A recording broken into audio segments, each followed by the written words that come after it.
चलचित्र अभियान की और वीडियोस देखने के लिए सब्सक्राइब करें और बेल आइकॉन को दबाएं। किसान बिरादरी है, किसान में जातियां होती हैं, बंटवारे भी बहुत हैं, हमारे अंदर की कमजोरियां बहुत हैं, लेकिन जब कोई संकट आता है कम से कम हम इकट्ठा हो जाते हैं। एमबीए करने के बाद, महंगी डिग्रीज लेने के बाद जब कोई चपरासी, सरकारी चपरासी बनने को लंबी कतार में खड़ा हो जाता है नौजवान, दर्द होता है। 2019 में नीति आयोग की रिपोर्ट आती है कि उत्तर प्रदेश की स्वास्थ्य सुविधाएं इस देश की सबसे ख़राब हैं। पिताजी का भी निधन कोरोना में हुआ है, तो मैं कैसे भुला दूँ? और जिस परिवार ने कुछ खोया है वो कैसे भुला दें? पब्लिक तो फिर वोट कैसे देगी उन मुद्दों पर, जब मुद्दे बना ही नहीं रहे हम लोग। तो मैं ये कह रहा हूँ, मैं कैंडिडेट बाद में दूंगा, मैं चुनाव का प्रचार बाद में करूँगा, मैं पहले अपने मुद्दे बताना चाहता हूँ। मैं शायद पहला राजनीतिक व्यक्ति हूँ जो ये कह चुका है कि हम कोई भी महिला के विरुद्ध कोई अपराध, संगीन अपराध में इल्ज़ाम भी लगा हो, हम चुनाव नहीं लड़ेंगे।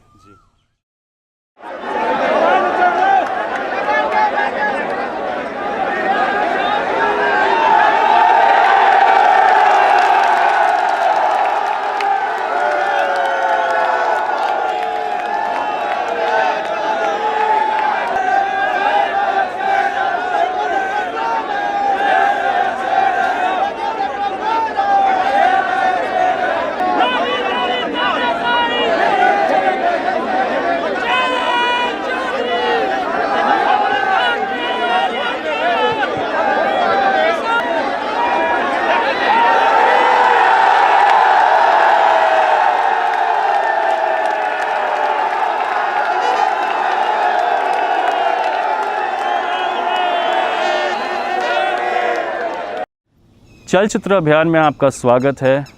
आज हमारे साथ हाल ही में बने राष्ट्रीय लोकदल के राष्ट्रीय अध्यक्ष श्री जयंत चौधरी जी हैं। जयंत जी, बहुत बहुत स्वागत आपका सीसीए में। धन्यवाद। जयंत जी, आज जब ये इंटरव्यू हो रहा है तो हम शायद आज़ाद भारत का सबसे बड़ा एक किसान आंदोलन देख रहे हैं।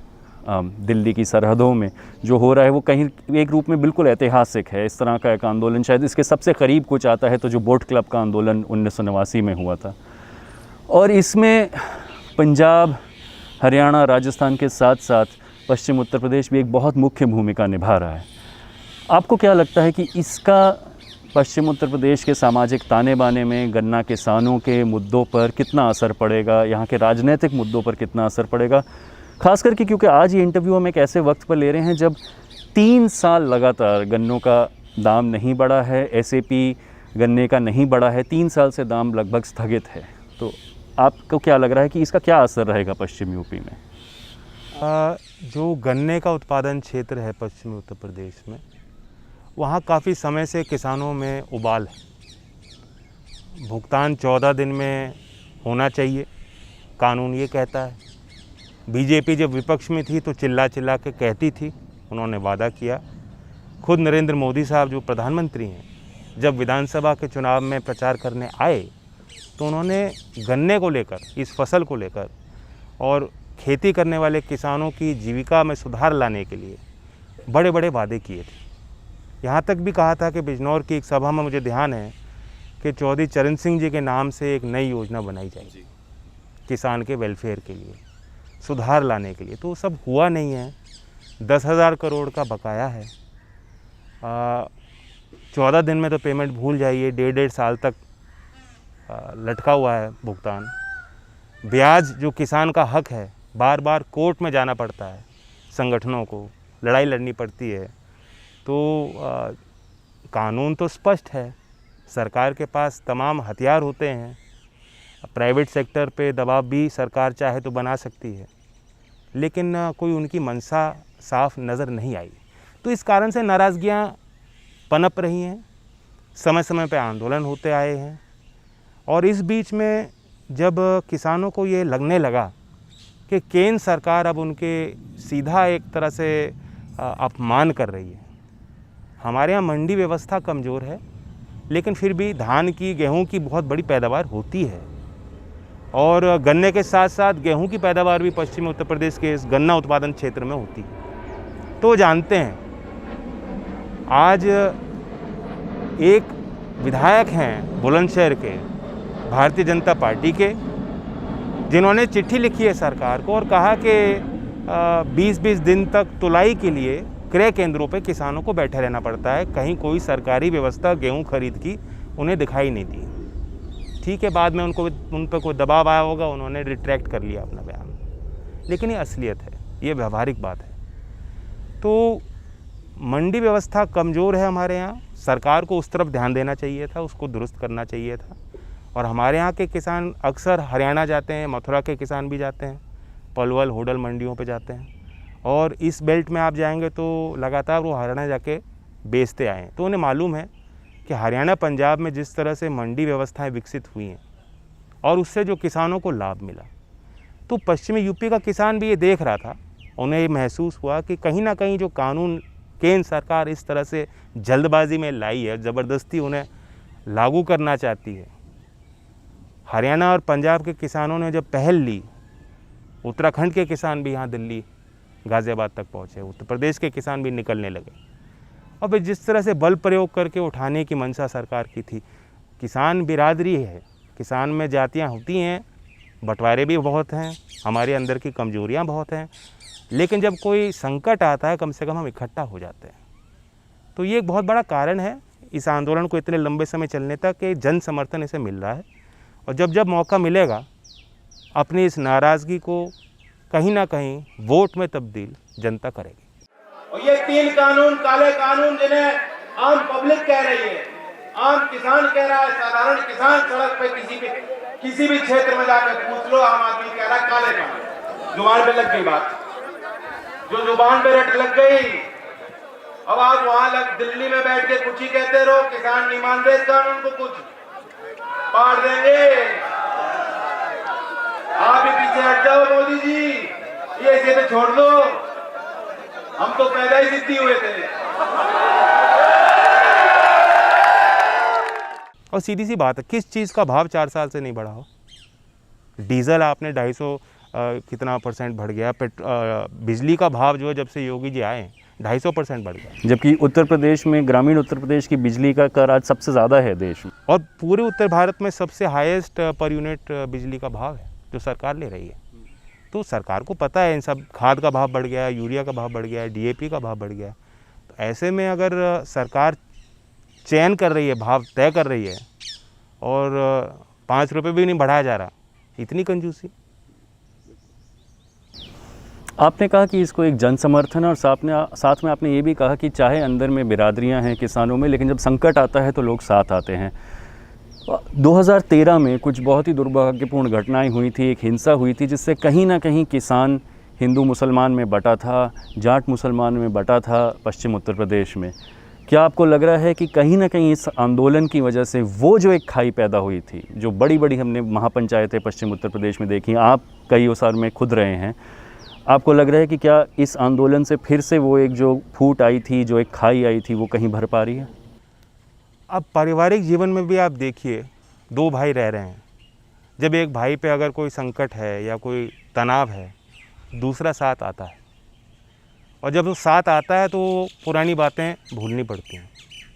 बहुत गहरी चोट लगी, मैं इसे इनकार नहीं कर रहा, और हम लोग कभी सोच नहीं सकते थे कि इतनी भयानक तस्वीर पश्चिमी उत्तर प्रदेश की बनेगी, क्योंकि यहाँ एक परंपराएं थीं, ताना बाना था, रिश्ते थे, एक दूसरे की राजनीतिक सहयोग भी, सामाजिक सहयोग भी लोग किया करते थे। मुजफ्फरनगर को मोहब्बत नगर कहा जाता था इस कारण से। तो वो सारी चीज़ बहुत जल्दी ध्वस्त की गई, और एक चाल के तहत वो हुआ।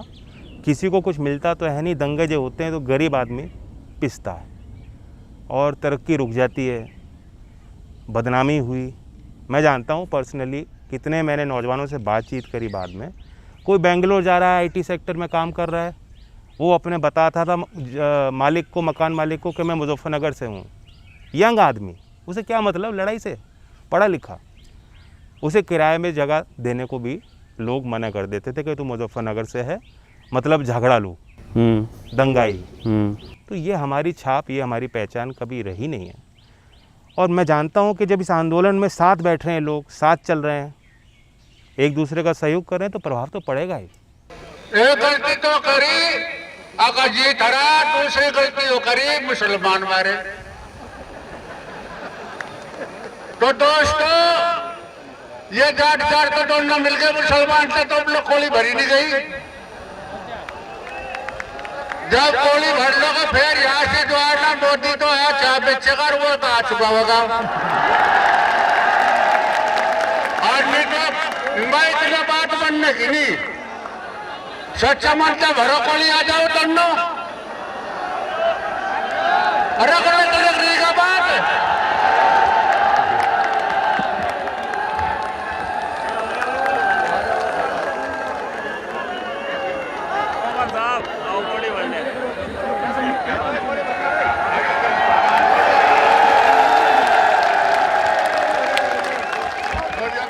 एक बड़ा सवाल जयंत जी कि एक तरफ तो यहाँ पर जो एक गन्ना क्षेत्र माना जाता है पश्चिम उत्तर प्रदेश के कई सारे ज़िले हैं और उसी के साथ साथ वहाँ पर जो एक आपदा आ रही है वो एक चीज़ है, लेकिन उसके साथ साथ ये दोनों लॉकडाउन्स के बाद और कहीं ना कहीं नोटबंदी का भी इस पर प्रभाव रहा है, बेरोज़गारी का दर ज़बरदस्त बढ़ा है।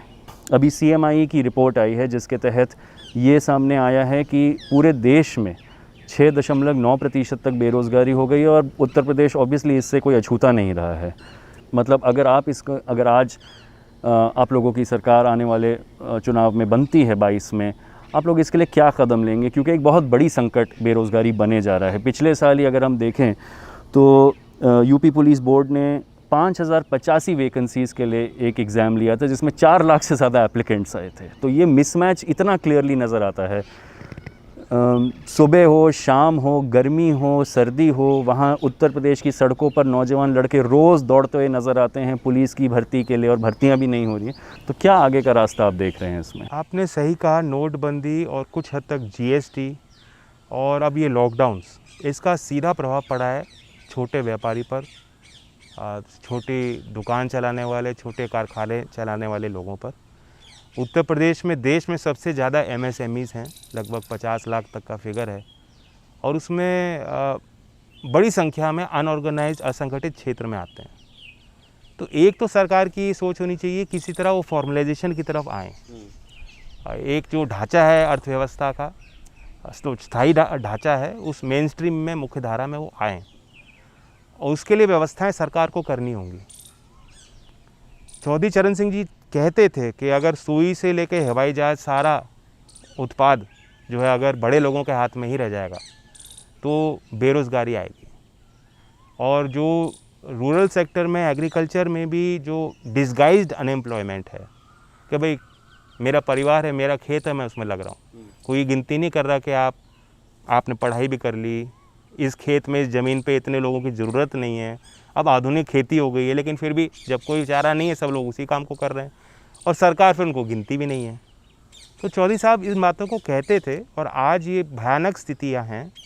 MBA करने के बाद, महंगी डिग्रीज़ लेने के बाद जब कोई चपरासी, सरकारी चपरासी बनने को लंबी कतार में खड़ा हो जाता है नौजवान, दर्द होता है। और इस बीच में यूपी सरकार की अपनी भूमिका देखो, मैं ये नहीं कह रहा कि पब्लिक सेक्टर ऐसा रिवाइव हो जाएगा कि प्राइवेट सेक्टर को पीछे छोड़ देगा, नहीं, लेकिन सरकारी भर्तियां जो होती हैं कम से कम वो समय पे होनी चाहिए, उसका एक प्रोसेस होना चाहिए, उसमें करप्शन को हटाना चाहिए, पारदर्शी तरीके से हो, भेदभाव ना हो। और ये तो वादे योगी जी ने किए थे। तो सवाल यही है कि योगी जी कहते तो बढ़िया बातें हैं लखनऊ में बैठ के, ज़मीन पे, धरातल पे होती नहीं। अभी मैं पढ़ रहा था, इस बजट में भी उन्होंने कहा है कि हम हर ज़िले में युवा हब बनाएंगे। अब युवा हब किसी को पता नहीं उस हब में क्या होगा, कह रहे हैं ट्रेनिंग होगी, एंटरप्रेन्योरशिप होगी, ये सारे कैच वर्ड्स हैं जो ये यूज़ करते हैं। अधिकारी ड्राफ्ट कर देते हैं, पॉलिसी बन जाती है बिना किसी प्लानिंग, बिना किसी योजना, बिना किसी तैयारी के। कितना बजट दिया इस हर ज़िले में हब बनाने का? 50 करोड़। 50 करोड़ टोटल पूरे यूपी के लिए? Yes, in this budget. तो क्या 50 करोड़ में आप ऐसा कोई हब बना पाओगे जो व्यवहारिक हो, जो जिसका कोई प्रभाव मिले? भर्तियाँ कभी कोर्ट में अटक जाती हैं, कभी जो है सरकारी विड्रॉ कर लेती है। और मैं पूछना चाहता हूँ कि जब ये सेंटर भी बनाए जाते हैं, खूब भौगोलिक स्थिति को ध्यान में रख के होने चाहिए। अब कोई मेरठ का बच्चा इम्तिहान देने जा रहा है गाज़ीपुर तक, उससे शुल्क भी लिया जा रहा है, उससे सुविधा शुल्क भी लिया जाएगा नौकरी लेने के लिए, कई उसमें दलाल होंगे बीच में और फिर नौकरी नहीं मिलेगी। तो बड़ा प्रायोरिटी फोकस होना चाहिए ख़ास तौर से अब क्योंकि इस लॉकडाउन का ये नतीजा निकला है पूरे देश भर में कि बड़े लोग बहुत ताकतवर हो गए हैं। स्टॉक मार्केट बूम कर रहा है, जूम कर रहा है, और किसी को समझ नहीं आ रहा कि मेरी तनख्वाह कहाँ से मिलेगी, मेरा काम कहाँ से दोबारा स्थापित होगा। तो पूंजियाँ ख़त्म हो गई लोगों की, वाइप आउट हो गए लोग, स्मॉल बिजनेसेस वाइप आउट हो गए, और इसमें टेक्नोलॉजी की तरफ लोग जा रहे हैं, समाज जा रहा है। अब जब सारा ई कॉमर्स पे शिफ्ट आ गया है, लॉकडाउन में लोग मंगा रहे हैं सामान, क्या वो वापस ग्राहक जाएगा, ग्रामीण हाट में जाएगा, मार्केट्स में जाएगा, उन छोटी दुकानों में जाना पसंद करेगा? तो एक स्किलिंग की भी ज़रूरत है उनको, और कहीं ना कहीं सब्सिडाइज जो भी सेवाएं हम दे सकते हैं, बिजली की बात हुई थी, बिजली आप उनको दे दीजिए, कुछ तो सब्सिडी दीजिए। जो बार बार टैक्स वसूला जाता है, बार बार कोई भी अथॉरिटी उनको जाके धमकाना शुरू कर देती है, उस पर आप अंकुश लगाइए। और व्यापारी ज़्यादा कुछ मांगता नहीं है। अगर आप किसान के साथ अन्याय करोगे, कोई किसान पे उंगली उठाएगा, सिर्फ उन्हें नहीं, उनकी आने वाली पीढ़ियों को किसान की हाय लगेगी, हाय। ये नौजवान तो दूसरे मूड में आए हैं, ये छोड़ने वाले नहीं किसी को। जैसे कहते हैं जैसी बातों में लगते फाड़ देंगे। एक मेरा ये सवाल है कि एक बहुत बड़ा तबका जो मजदूरी करने शहरों में आता है, उसका भी पूरी तरह से रोज़गार कहीं ना कहीं ठप हो चुका है। बिकॉज कंस्ट्रक्शन सेक्टर रिवाइव नहीं हो पा रहा। कंस्ट्रक्शन सेक्टर रिवाइव नहीं हो रहा है। अभी भी बहुत सारे जो अनऑर्गेनाइज सेक्टर में, जिसकी आप एमएसएमईज़ की बात कर रहे थे, वो भी पूरी तरह से अब खुली नहीं है, और मतलब वेजेस भी बहुत घटा दिए हैं, जो हमारा अभी अनुभव रहा है लोगों से बात करके, मज़दूरों से बात करके। तो यहाँ पर क्या आप एक बेरोज़गारी भत्ता को एनविसाज करते हैं कि आपको लगता है जब तक चीज़ें वापस अपने पैरों पर नहीं खड़ी होती हैं, क्या एक बेरोज़गारी भत्ता मिलना चाहिए? क्या शहर में भी मनरेगा जैसी कोई स्कीम होनी चाहिए शहरी मज़दूरों के लिए? लॉकडाउन में आपने देखा योगी सरकार लेबर लॉज को अमेंड करने पे तुली, 3 साल के लिए खारिज ही कर दिए बिल्कुल, जबकि उनको उल्टा विपरीत कुछ करना चाहिए था, और हैंड होल्डिंग करनी चाहिए थी, सहयोग करना चाहिए था। और कितने 100 किलोमीटर बेचारे लोग परिवार समेत बड़े बड़े शहरों से पलायन करके गाँव की तरफ लौटे थे, उनके लिए भी कोई सुविधा सरकार ने नहीं दी। आप ठीक कह रहे हैं, कुछ ना कुछ सिक्योरिटी नेट, सेफ्टी नेट सरकार को देना चाहिए। और नरेगा में मेरा अनुभव ये है कि क्योंकि बहुत से लोग अब गाँव में लौटे हैं, क्योंकि उन्हें गाँव में पता है हमारा घर है, हमारा परिवार है, और कुछ जब तक रिवाइव चीज़ें नहीं होंगी तो मैं नहीं लौटूंगा शहर में, या जहाँ मेरा कारखाना जब तक बंद पड़ा है मैं यहीं रहूँगा। तो ऐसे में ये ठीक है कि फूड राशन सरकार कह रही है कि हमने बढ़ा दिया है, उसको अभी भी देंगे गरीब लोगों को, मोदी जी घोषणा कर रहे हैं। लेकिन साथ साथ नरेगा जैसी योजना को खेती से भी जोड़ने का एक अच्छा प्रस्ताव है। हम भी काफ़ी लंबे समय से इसकी वकालत करते हैं, क्योंकि किसान की लागत भी कम हो जाएगी जी। और किसानों को हमारे पश्चिमी उत्तर प्रदेश में मेरा अनुभव है, क्योंकि यहाँ लेबर के रेट्स ज़्यादा हैं, सरकारी रेट कम है, तो 100 दिन का रोज़गार तो किसी को मिल ही नहीं पाता। तो कम से कम अगर इसको आप क्रियान्वित करेंगे तो उनको काम भी मिलेगा, और सब्सिडाइज भी हो जाएगा। खेती के जो लागत मूल्य है किसान का, वो भी कम रहेगा। खास करके छोटे मध्यम किसानों के लिए तो बहुत फ़ायदेमंद है। और पूरे ग्रामीण अर्थव्यवस्था पे इसका प्रभाव पड़ेगा, क्योंकि हमें क्रय शक्ति बढ़ानी पड़ेगी। जैन जी, एक बड़ा महत्वपूर्ण मुद्दा है इस मुल्क में, और उत्तर प्रदेश में खास करके 2019 में एक रिपोर्ट आई है नीति आयोग की। तो ऐसा भी नहीं है कि ये कोई ऑपोजिशन से रिपोर्ट आ रही है, किसी की रिपोर्ट आ रही है। 2019 में नीति आयोग की रिपोर्ट आती है कि उत्तर प्रदेश की स्वास्थ्य सुविधाएं इस देश की सबसे ख़राब हैं, और सरकारी स्वास्थ्य सुविधाएं या सार्वजनिक स्वास्थ्य सुविधाएं जिन्हें कहते हैं, वो चरमरा चुका है पूरी तरह से। और ये सबसे ज़्यादा अभी कोविड-19 के क्राइसिस में नज़र आया है, जहाँ पर बहुत सारे लोग इस महामारी के दौरान बच सकते थे, लेकिन मूलभूत स्वास्थ्य सुविधाएं भी सरकार की तरफ से नहीं मिल रही हैं। प्राइवेट कुछ ही लोग अफोर्ड कर सकते हैं, और बाकी सारा मतलब लगभग आज बोला जाता है कि झोला छाप डॉक्टरों ने यूपी को संभाला हुआ है। इसमें आपको क्या लग रहा है, क्या आपके लिए क्या ये एक चुनावी मुद्दा है, क्या आपके लिए एक राजनीतिक मुद्दा है? क्या आपको लगता है कि इसमें बहुत ज़्यादा सुधार की ज़रूरत है? सरकार की कहीं ना कहीं प्रायोरिटी होनी चाहिए कि गरीब से गरीब इंसान को ठीक ठाक स्वास्थ्य सुविधाएं मिलें। एक तो पहलू है पैंडेमिक रिस्पॉन्स जी, और इसमें इल्ज़ाम राज्य सरकारों पे तो लगेगा ही, लेकिन ज़्यादा केंद्र सरकार का भार है, क्योंकि कोई तैयारियां नहीं थी, कोई प्लानिंग नहीं थी, कम्युनिकेशन फेलियर रहा है और क्राइसिस मैनेजमेंट में बहुत बड़ा फेलियर रहा है। और ऐसी चीज़ें हमने देखनी पड़ी हैं, वे तस्वीरें कौन भुला पाएगा। कौवे कुत्ते लाशों को नोच रहे हैं, हमारी नदियाँ लहूलुहान हो गई हैं, लाशों पे से आप उठा रहे हैं, कपड़ों को उठाया जा रहा है, क्योंकि सरकार सारा जो है दबाना चाहती है, छुपाना चाहती है। नीति आयोग कह रहा है 2019 में जब ये सब नहीं हुआ था, उससे पहले भी पार्लियामेंट में केंद्र सरकार ने भी कहा, अगर हम उत्तर प्रदेश की बात करें कि पीएचसी नेटवर्क बेहद ख़राब है और कुछ 942 पीएचसी ऐसे उत्तर प्रदेश में है जो केंद्र सरकार ने लोकसभा में बताया है, जवाब दिया है। 942 पीएचसी ऐसे हैं जिसमें ना पानी है, ना बिजली है, ना सड़क है। Doctor to patient ratio Uttar Pradesh में पूरे देश के मुकाबले सबसे ख़राब, बदतर। तो एक इंफ्रास्ट्रक्चर प्रॉब्लम है, एचआर प्रॉब्लम है, और इस बीच में सरकार आयुष पे ज़्यादा ध्यान दे रही है और जबकि वो निजीकरण की तरफ ही एक और साथ साथ इंश्योरेंस पे ज़्यादा ध्यान दिया, जबकि हमें आधारिक संरचना पे ध्यान देना चाहिए था, पब्लिक सेक्टर हेल्थ पे ध्यान देना चाहिए था। हमने कहा हम इंश्योरेंस दे देंगे। केंद्र सरकार की योजना आई आयुष्मान, वो आयुष्मान कहाँ है? हवा में तो उड़ गया सब कुछ, ना ऑक्सीजन ना दवा। मतलब आप अस्पताल में भी भर्ती कर रहे हैं, अस्पताल वाले उल्टे जो है उनको मरीज के परिजनों को दौड़ा रहे हैं, पूरे देश भर में दौड़ रहा है आदमी इंजेक्शन के लिए। ऐसा तो कभी नहीं सोचा था। पिताजी का भी निधन कोरोना में हुआ है, तो मैं कैसे भुला दूँ? और जिस परिवार ने कुछ खोया है वो कैसे भुला दें?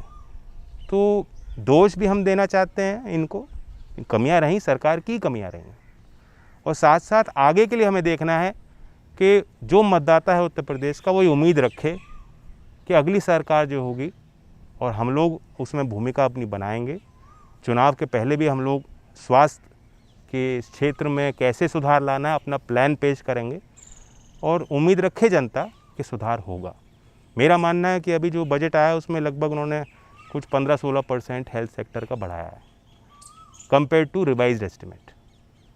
कम से कम दुगना होना चाहिए। बिल्कुल, खास करके ऐसी स्थिति में WHO कहता है कि अबाउट 7-8% तो मिनिमम GDP का हेल्थ पे स्पेंड होना चाहिए। तो ये एक बड़ा पहलू है। नर्सेज की अवेलेबिलिटी नहीं है, मेडिकल एजुकेशन सेक्टर को और बढ़ावा देने की ज़रूरत है। तो मेरे लिए एक तो इंफ्रास्ट्रक्चर प्रॉब्लम है, उससे ज़्यादा इंपॉर्टेंट HR प्रॉब्लम है। जी। तो जो अगली सरकार होगी निश्चित तौर पे गंभीर होगी इस विषय पर। जैन जी, उत्तर प्रदेश की राजनीति, वैसे तो कहीं ना कहीं पूरा देश ही इसका दोष ले सकता है, लेकिन उत्तर प्रदेश जैसे कुछ राज्य जहाँ पर राजनीति बहुत हद तक वोटिंग के दिन तक आते आते जातीय समीकरणों पर सीमित हो जाती है। पिछले सालों में तो हिंदू मुस्लिम ध्रुवीकरण से भी बहुत प्रभावित हुई है, और कहीं ना कहीं चाहे वो खेती के मुद्दे हों, चाहे मजदूरी के मुद्दे हों, चाहे सड़क पानी बिजली के मुद्दे हों, चाहे स्वास्थ्य और शिक्षा के मुद्दे हों, ये पीछे हट जाते हैं, ये मुद्दे बनते ही नहीं हैं। इसमें इतनी बड़ी एक आपदा के बाद क्या आप उम्मीद कर रहे हैं कुछ बदलाव आएगा इस बार चुनाव में? मुझे जहाँ भी आपने नहीं पूछा, लेकिन ज़्यादातर पत्रकार अगर सवाल पूछते हैं तो सीधा सीधा पूछते हैं जाट। तो पिछले इलेक्शन में भी ऐसा हुआ, कई बार मैंने जवाब दिया। फिर शायद वह 50वीं बार जब मुझसे पूछा गया जाट क्या करेगा, तो मेरे अंदर भी थोड़ा उबाल आ गया, क्योंकि मैं उस कल्चर में कभी पला बढ़ा नहीं हूँ। तो मैंने भी कहा भाई जाटों का मैं कैसे जवाब दे दूँ। वो मेरी कहने की मंशा थी। वो भी होशियार हैं, वो भी समाज के साथ चलेंगे, उचित फैसला लेंगे। मैं कौन होता हूँ? उसी को, उस बयान को तोड़ मरोड़ के पेश कर दिया। उसका खामियाजा हमें भुगतना पड़ा कुछ हद तक। तो आइडेंटिटीज़ के इर्द गिर्द राजनीति रहेगी।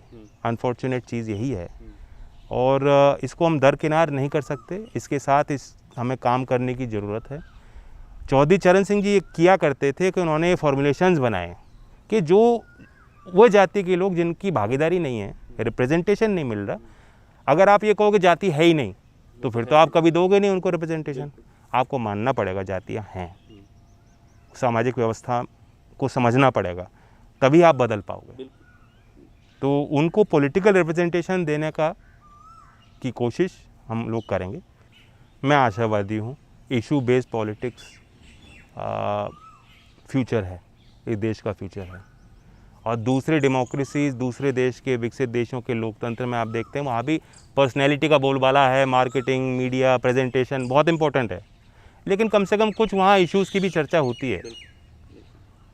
इस चुनाव के साइकिल में मैं अपनी पार्टी की तरफ से बताना चाहता हूँ कि हम ऑलरेडी लोगों से बात कर रहे हैं मैनिफेस्टो पर। क्यों? मैनिफेस्टो एक ऐसी चीज़ है जो बिल्कुल आखिरी वक्त पे घोषित होती है, जनता का ध्यान भी नहीं जाता है, चुनावी सभाओं में उसके बारे में कोई जिक्र भी नहीं होता है। पब्लिक तो फिर वोट कैसे देगी उन मुद्दों पर, जब मुद्दे बना ही नहीं रहे हम लोग। तो मैं ये कह रहा हूँ, मैं कैंडिडेट बाद में दूंगा, मैं चुनाव का प्रचार बाद में करूँगा, मैं पहले अपने मुद्दे बताना चाहता हूँ और उसकी तैयारी में हम जुट गए हैं। और हम कुछ ऐसी चीज़ें लाना चाहते हैं जो टिपिकल पॉलिटिकल डिस्कशन डायलॉग में नहीं होती। कुछ आप उदाहरण देंगे उसका? अब जैसे फॉर वन एग्जांपल हमने गन्ने की पेमेंट की बात कही, हमने बिजली की बात कही कि भाई बिजली के बिल में भी बहुत फर्जीवाड़ा होता है, भ्रष्टाचार होता है, और जो डायरेक्ट बेनिफिट ट्रांसफ़र का सिस्टम है उसमें सुधार की ज़रूरत है, कैसे होगा? तो एक टेक्नोलॉजी है ब्लॉकचेन। सरकार अभी भी मिक्स्ड है कि इसको क्या करना है। दुनिया भर में इसमें निवेश हो रहा है, दुनिया भर में इसमें एक संस्थागत निवेश हो रहा है, लोग इसमें एक्सप्लोर कर रहे हैं, रिसर्च कर रहे हैं, अप्लाई कर रहे हैं। गवर्नेंस में भी ये आना चाहिए और ये एक ऐसा इशू है जो हम एक्सप्लोर कर रहे हैं, क्योंकि अगर आप ब्लॉकचेन एक फिजिबल टेक्नोलॉजी को आप यूज़ कर लेते हैं तो आपका ये जो गवर्नमेंट एफिशिएंसी है इम्प्रूव हो जाएगी। फिर इसमें चीटिंग नहीं पॉसिबल। हर बिजली धारक का अपना एक अकाउंट, एक डेटा, वेरीफाइड डेटा आपके उसमें सिस्टम में आ जाएगा, तो हेरा फेरी नहीं हो सकती। सिमिलरली गन्ने का पेमेंट को सरकार फिर ट्रैक कर पाएगी। तो use of blockchain is something that मुझे नहीं लगता कोई पॉलिटिकल पार्टी पूरे भारत में अभी तक किसी ने बात रखी है। हम इस तरह के इश्यूज़ को भी एक्सप्लोर कर रहे हैं। जयंत जी, आपने कहा कि भाई आप आशावादी हैं और कहीं ना कहीं आइडेंटिटीज़ से ऊपर उठ के या बिरादरीवाद, जातिवाद, धर्मवाद से ऊपर उठ के कहीं ना कहीं मुद्दे बनेंगे। आप खुद हाथरस गए, एक बहुत दुर्भाग्यपूर्ण घटना वहाँ पर हुई थी और महिलाओं के साथ हाथरस हो, उन्नाव हो, ऐसी बहुत सारी घटनाएं उत्तर प्रदेश में पिछले 5 सालों में हुई हैं। बहुत दर्दनाक घटनाएं, और कहीं ना कहीं जाति बिरादरी से ऊपर उठ के महिलाओं का एक जो सुरक्षा का सवाल है, आप उसके लिए गए, आपके ऊपर पुलिस असॉल्ट भी हुआ, डंडे भी पड़े वहाँ पर।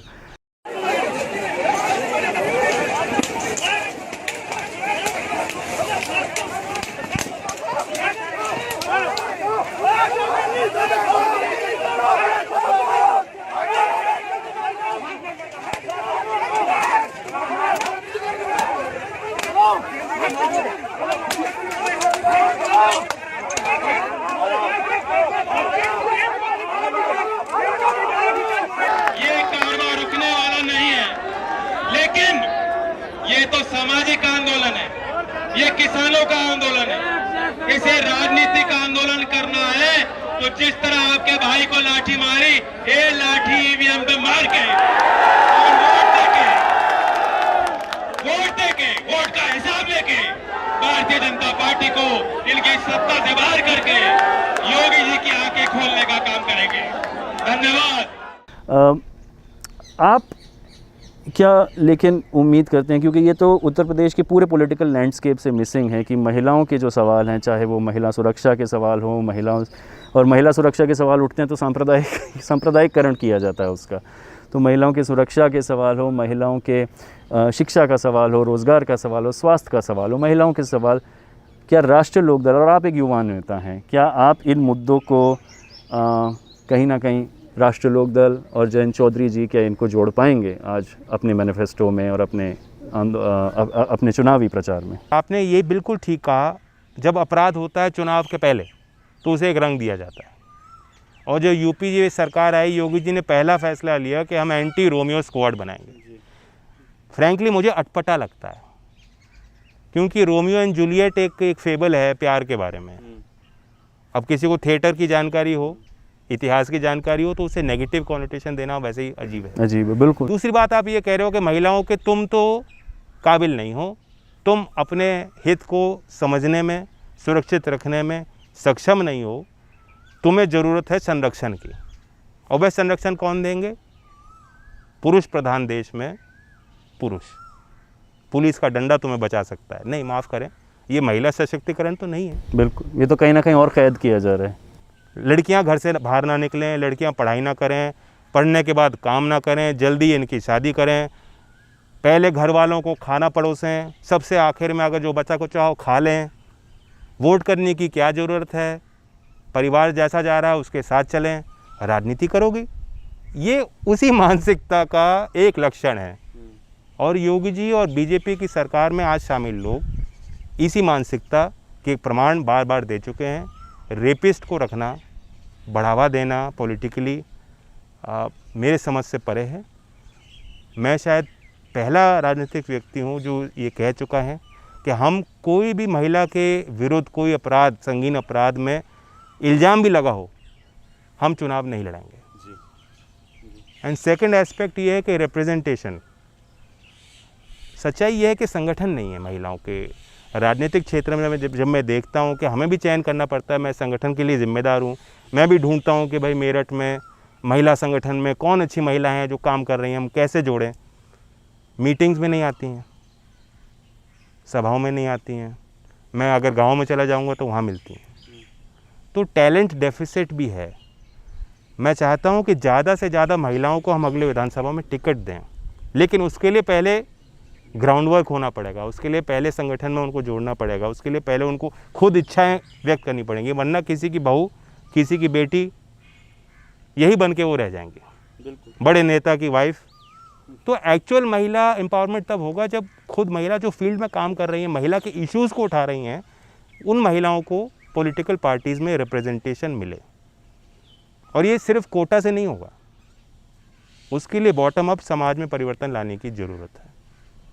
तो ये कॉम्प्लेक्स इशू है, बट जितना मैं कर सकता हूँ करूँगा। बाकी हमारे यहाँ महिला विंग को हम मजबूत कर रहे हैं। राज्य महिला आयोग की एक सदस्य ने अपने पद को छोड़ के पार्टी में जिम्मेदारी ली है, महिला हमारे प्रकोष्ठ की अध्यक्ष हैं।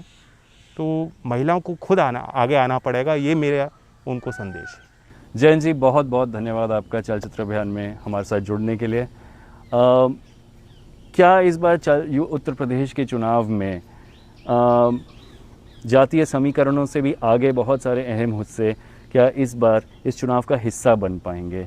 क्या इस बार हिंदू मुस्लिम से ऊपर उठ के क्या खेती के सवाल, किसानों के सवाल, मजदूरी के सवाल, स्वास्थ्य, शिक्षा और बिजली, सड़क, पानी के सवाल इस बार चुनावी मुद्दे बन पाएंगे? ये उत्तर प्रदेश का चुनाव शायद बहुत ही करीबी से देखने वाले है पूरा मुल्क। इससे बहुत कुछ आगे की राजनीति में भी निर्भर होगा। और पश्चिम उत्तर प्रदेश के युवा नेता, एक बहुत ही महत्वपूर्ण नेता जयंत चौधरी जी आज हमारे साथ जुड़े थे। आप लोग हमारे साथ जुड़े रहें, क्योंकि आने वाले महीनों में जब तक चुनाव आएंगे इसी तरह के मुद्दे हम आपके सामने बार बार लाते रहेंगे। बहुत बहुत शुक्रिया।